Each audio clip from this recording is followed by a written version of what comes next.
6వ తారీఖు నుండి 19వ తారీఖు వరకు ప్రభుత్వ ఆదేశానుసారంగా బడిబాట కార్యక్రమాన్ని అనేటటువంటిది నిర్వహించడం జరుగుతుంది.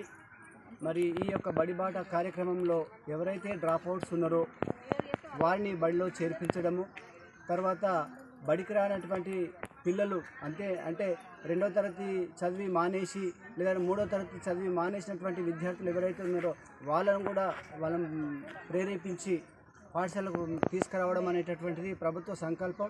దాన్ని మా పైన భారం పెట్టారు కాబట్టి మేము కూడా అందరం ఉపాధ్యాయులను కలిసి ఒక పట్టుదలతో విద్యార్థులను అందరినీ పాఠశాలకు చేర్పించే బాధ్యత మాపై ఉన్నది.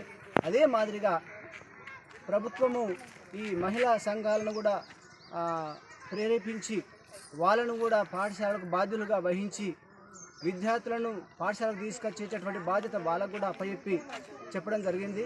అంతేకాకుండా అంగన్వాడీ టీచర్స్ కూడా వాళ్ళు కూడా మా పాఠశాలకు ఎంతో తోడ్పడుతూ వాళ్ళను కూడా ఈ కార్యక్రమంలో పాల్గొనేలా చేసింది. కాబట్టి ప్రభుత్వం చేపట్టినటువంటి యొక్క తలంపులు చాలా చక్కగా ఉన్నాయి.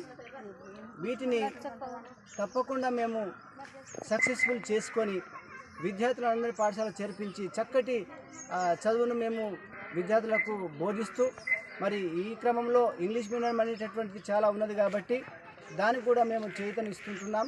మరి మా పాఠశాలకు మహేందర్ గారు కూడా డోనర్గా గత 2 సంవత్సరాల నుంచి కొనసాగుతూ మరి ప్రైవేట్ బుక్లను కూడా కొనసాగించడం జరుగుతూ ఉన్నది.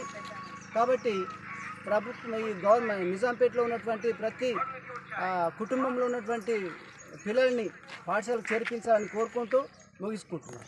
మరిన్ని వీడియోస్ కోసం ఛానల్ ని సబ్స్క్రైబ్ చేయండి. లేటెస్ట్ అప్డేట్స్ కోసం వాట్సాప్ ఛానల్ ని ఫాలో చేయండి. అండ్ లింక్ డిస్క్రిప్షన్ లో ఉంది.